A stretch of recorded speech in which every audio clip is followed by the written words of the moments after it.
Hello, everybody, and welcome to another episode of Complacency Learning, the show that helps learners change their attitude towards learning and make informed career decisions as to help them turn their dreams into reality. Ladies and gentlemen, how do we do that? That's a very good question. We source people from different career fields to come and share with us a bit of insights about what they do. And in doing so, we believe that we are equipping the learners with all the skills and knowledge they need for certain professions. And at the same time, we are making them aware of the responsibilities and the things they should expect when they go for a certain career. Ladies and gentlemen, as always, I'm your host Ndibo Chibase, and on today's episode, we are joined by a mom of three boys but a mother to many, and a qualified social worker and an HR professional. Ladies and gentlemen, this lady has seen it in life, and she has turned her scars and her pain into victory. Ladies and gentlemen, the person she is today is amazing. Join us on this today's episode as she shares with us how she does it and how you can move on beyond your life scars and past hurts. Ladies and gentlemen, I welcome Virginia Solomons, who is here to share with us what it means to be a true survivor of pain.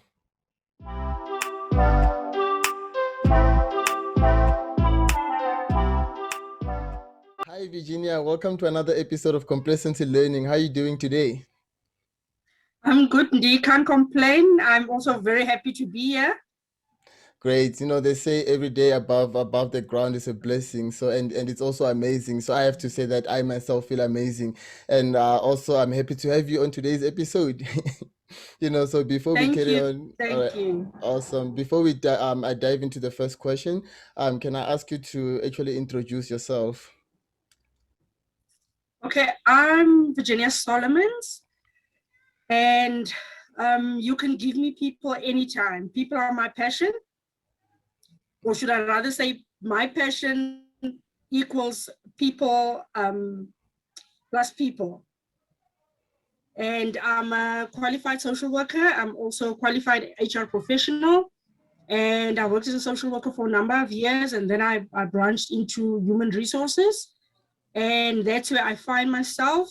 And I just love people. I love volunteering, and I do a lot of ministry work. So yeah, when I'm with people, I'm the happiest. Great. So, looking at your profile, I see that your passion lies in helping people live beyond their past pains and their scars, and also to help them realize that life doesn't end there, right? So, basically, I'm just gonna be focusing my questions on that part since that's your passion, right? So, obviously, before you started with that, you thought things were gonna be, let me just say, as what you call this, as easy as they are. You thought they were gonna be easier than they are now, right? So which means that along the way there's things that you've discovered while you were in the profession. If I may ask, what is the one thing that you wish you had known before you began with that career? The one thing I wish I had known is, if my succession plan was in place, if I had a succession plan, I Mm, only saw myself as a social worker and nothing else. mm, And the career that I'm in now happened by default. mm, When I joined corporate as an industrial social worker, and the manager that I reported to was an HR manager, so I never saw that coming. I was just focused on being a social worker. And then I never thought that I would end up in corporate, but there I was climbing the corporate ladder, but with a welfare mindset. Remember my background as social work. So yeah, I'm climbing the corporate ladder, but I have a welfare mindset. It is important that you flesh out your career choice and see where it will be taking you in the long term, and not just for today. So had I known when I began my career that I would end up in human resources, I think I would have equipped myself better mm, than I did at that time. mm, mm. And in becoming as good as you are today, obviously there were obstacles along the way that you had to overcome. Right now, if you don't mind me asking, what were your biggest failures and what did you learn from them? My biggest failures, I've always been a hard worker. Mm, And when I got to my third year of study, I started neglecting my studies because my focus was elsewhere. I didn't attend to my studies, and the 2 previous years, my first year and my second year, I got distinctions. I got the rectors awards, vice chancellor awards and stuff. Wow, And that's then in my amazing. third year, Mhm. I neglected my studies because other things started getting my attention.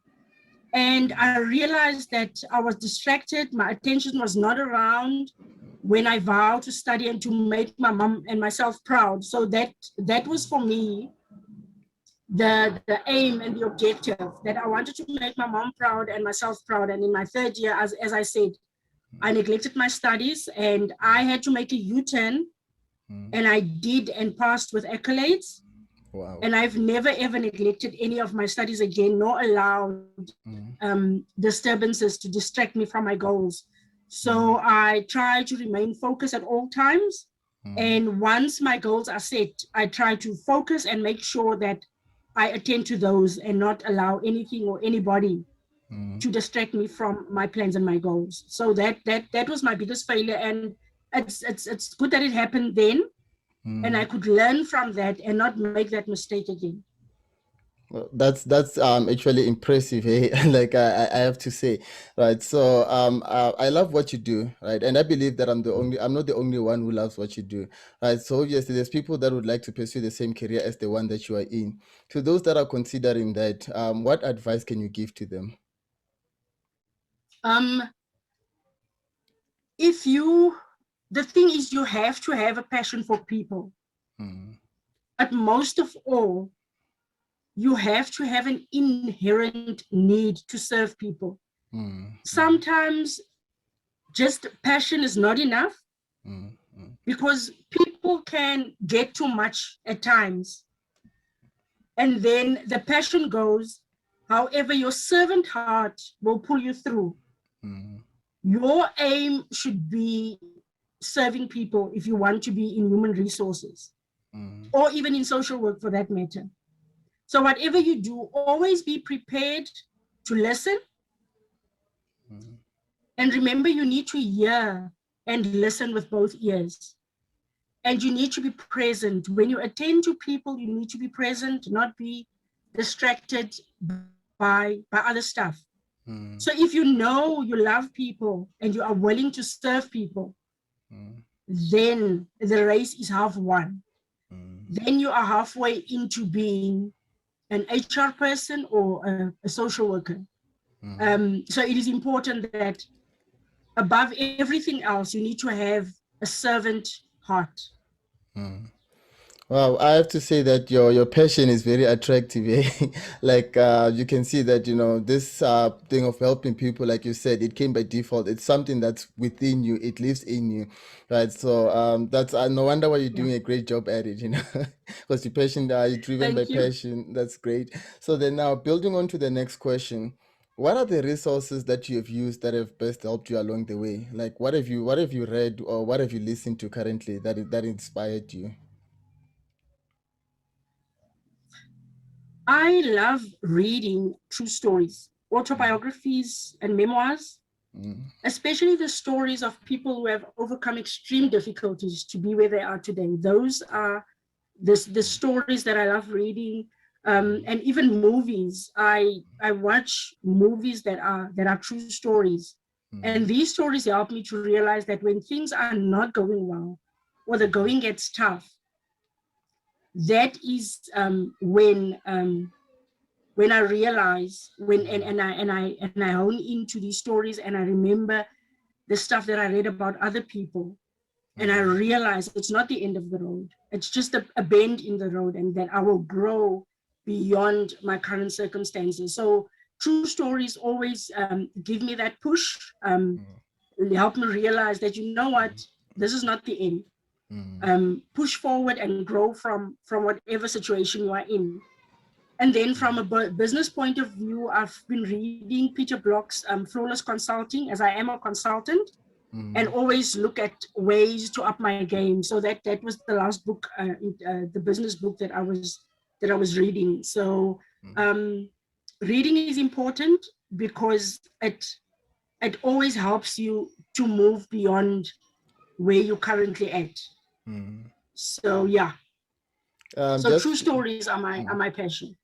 Great. Also, just to add to that, I have to say that what you raised now, it's actually a very good point, because I also watch some of these what you call these true stories about people that have enjoyed the West, and they got to where they are today. And because of that, like my passion was like on teaching, but now learners that I teach are telling me that I should become a life coach because I'm becoming very good and good at it.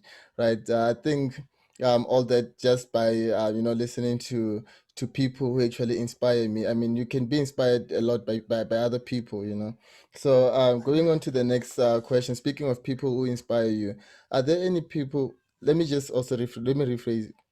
Right. Are there people, who are the three people that have been the most influential to you? The three people that have been the most influential. Mm. Firstly, my mom. I think we can all She's agree with been the that, eh? most influential. Mm. My mom is and has always been my biggest fan and my biggest cheerleader. She taught me so much about trusting God in everything that I do. And from, as you can see from my scars, I burned as a child. I was a year and 10 months old.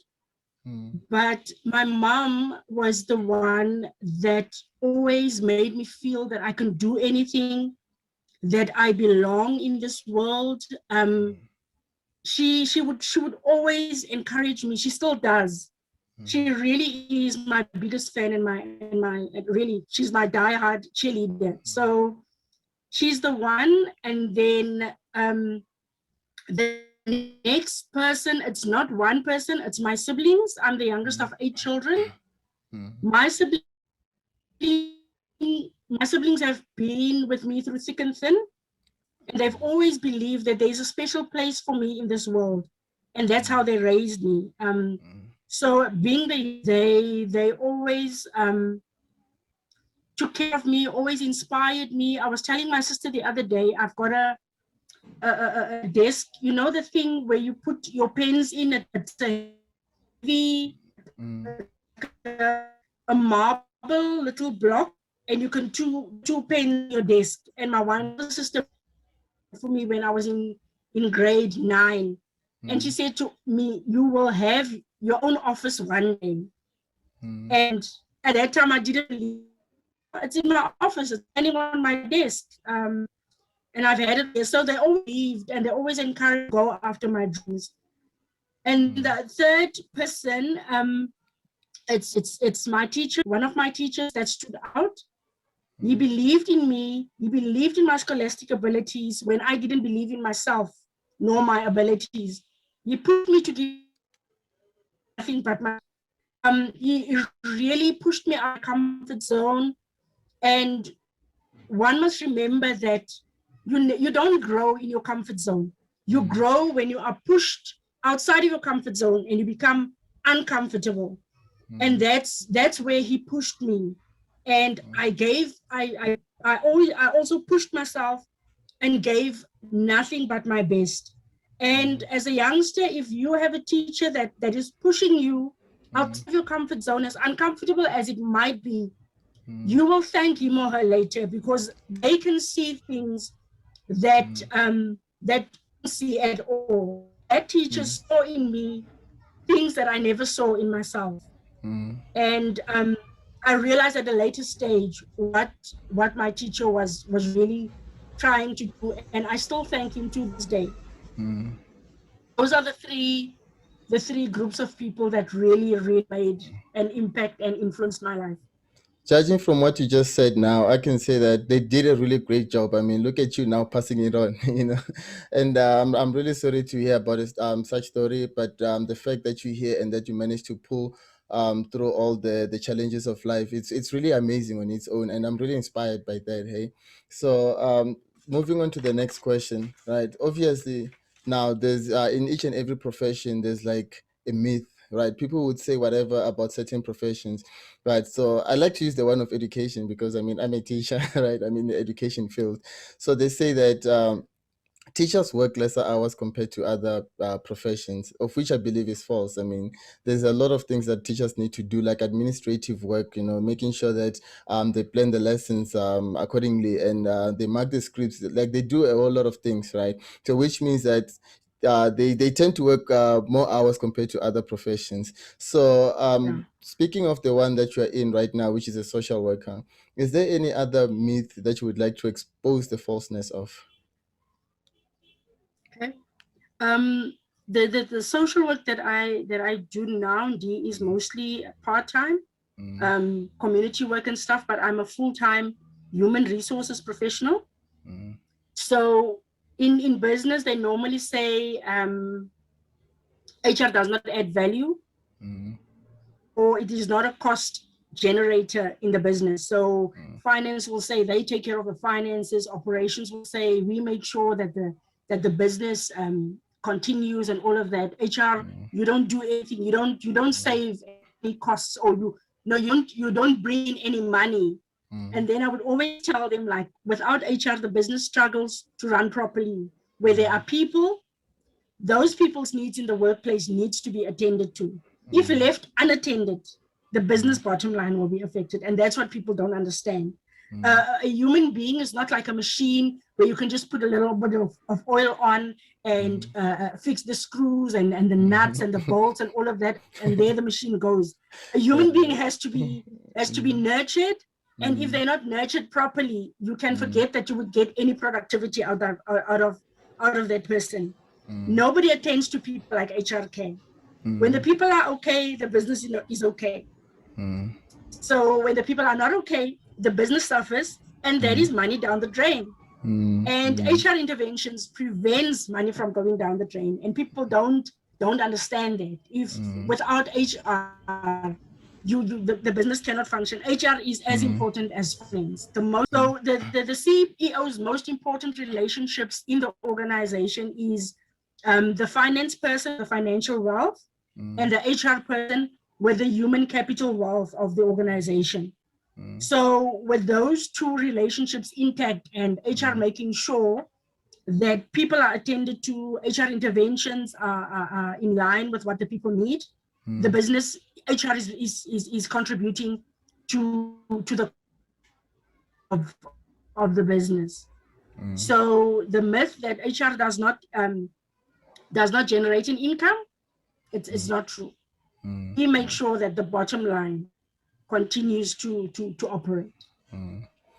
Wow, myth well exposed, If you could step into my shoes, what is the one thing that you would ask yourself that I did not?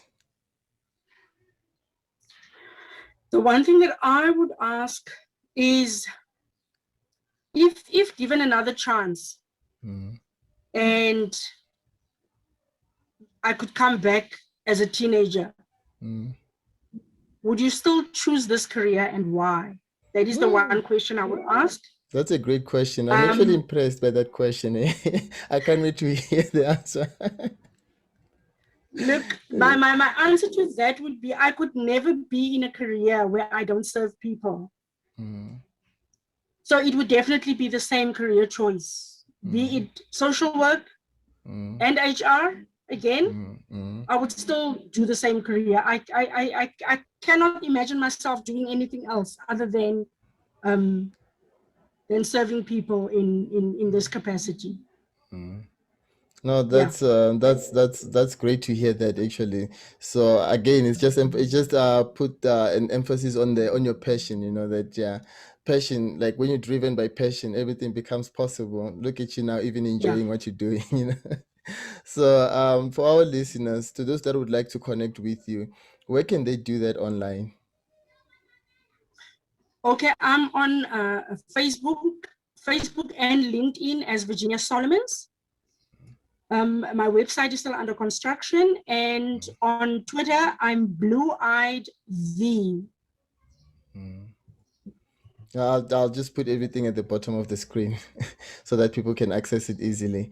Right. And Right. well, one of my favorite questions, right, is learning, right? So learning it means different things to us, to different people, right? So for me, I believe that that word is a process actually. It's a process that one should not even give up on. One should take with a very strong heart, right? So the word learning, what does it mean to you? Learning for me would means the acquisition of skills and knowledge that I need and apply to improve myself, or it is knowledge and skills that I might not need right now, but will definitely come in handy in future. So it's the acquisition of skills and knowledge. That is what learning is for me, and learning never ends. It ends when, like you said at the beginning, it ends when I'm 6 feet underground. I'm currently busy with a few online courses, and I also learn things, especially for if there's young people listening, also learn things that you can use in the case of pandemics like COVID. Going forward, when your normal 9 to 5 job cannot provide you with an income, what else will you be able to do to generate an income?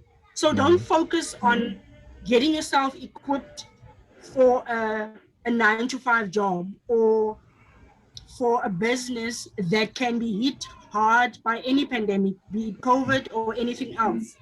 So try and learn other skills, try and equip yourself with other knowledge, that should something similar happen, how else would you be able to generate an income? So continue to learn, don't ever stop learning. Yeah, I also believe that also learning is continuous. I mean, we live in a world that's ever changing, and the only way to keep up with it is through learning, acquiring information and skills, like you've said, right? So, well, I've asked you all the questions that I've planned to. If I may ask, is there anything that you would like to add about what you do, or other things that you're involved with on the side as well?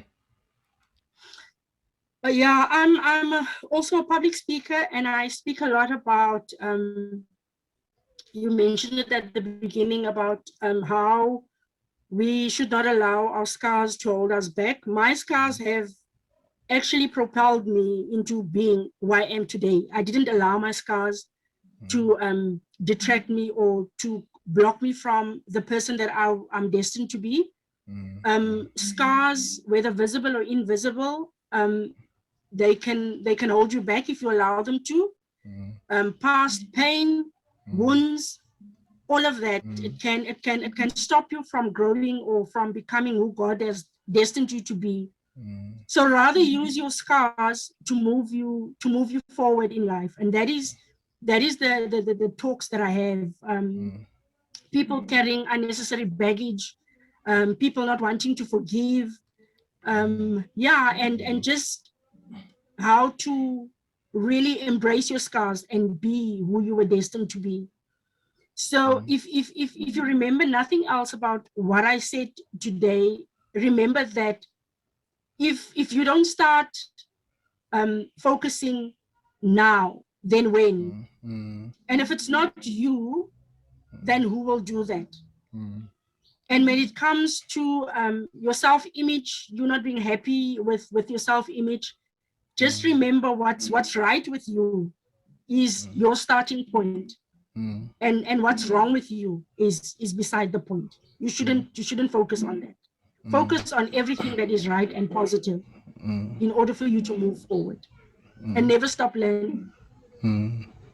I think we can all agree that the reason why most of us struggle to move forward is because of the pain that we hold with us, especially the past hurts, and at that time we tend to feel that we're not worthy of what we're doing, and we end up giving up and just putting it aside, right? I believe that, well, pain can do two things to you. It can either break you, or you can learn from it and become the better, or not even the better, the best version of yourself. So for you to say Yes. that, I really appreciate it. I mean, I have to say that, from today's episode, I've learned a lot talking to you. There's a lot of things that I'm gonna apply that you've said now, and you're such an inspiring person. If I have to say, like, you're an inspiring person, and I believe that you're going to inspire a lot, and that this message that you've shared with us is going to live within the hearts of many for years and years to come. I mean, I just want to say, well, on that note, I understand we live in a very busy world, and it's even hard for us to actually make time to actually help people move into the right direction. So for that, I just want to say thank you, and it's been an honor to have you on today's episode. I really appreciate you. Thank you so much. Thank you for having me, India. I really appreciate that. Thanks a lot, and I just want to wish you the best in everything that you do, and may you continue with what you do until you cannot anymore. Like you said, you only rest when you're 6 feet under.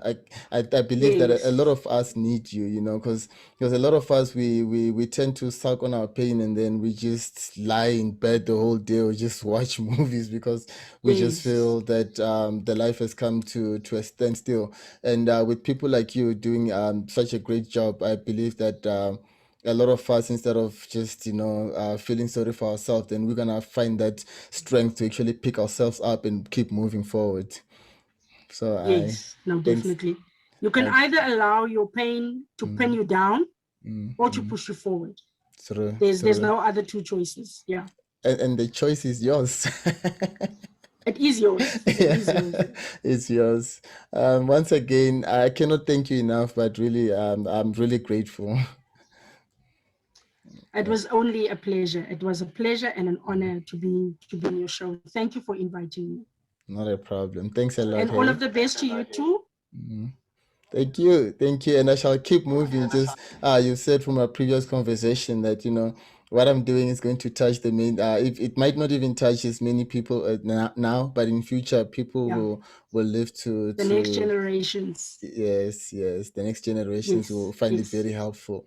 Right. So because of that, I'll keep going and I'll always remember your words. I will never let Keep pain going. put me down. I'll keep moving forward because that's what I was created to do actually. Exactly. Exactly. Keep Yeah. going forward. Keep moving Mm, forward. true, Thank true. you, Ndee. All right, thanks And a all lot, of the hey. blessed and God All right, bless you, eh? thank you, and you too, and please enjoy the rest of your day, and have a lovely Thanks. week. You too. Have a lovely holiday. Yes, tomorrow. All Yeah. right, Thank thank you you. so much. All right, thank you. Okay, bye. Bye. Thank you for watching till the end. And as always, we believe that you have enjoyed today's episode. And if you would like to get in touch with Virginia Solomons, so you can learn on how you can move past your past hurts, your life scars, and the everyday pain that you go through, ladies and gentlemen, please do so at the details that are provided at the bottom of the screen. And in doing so, please remember to like and subscribe so you are notified when a new episode is posted. And ladies and gentlemen, I just want to wish you nothing but the very best in everything that you do. And may everything that you touch tend to be what you wish for it to be.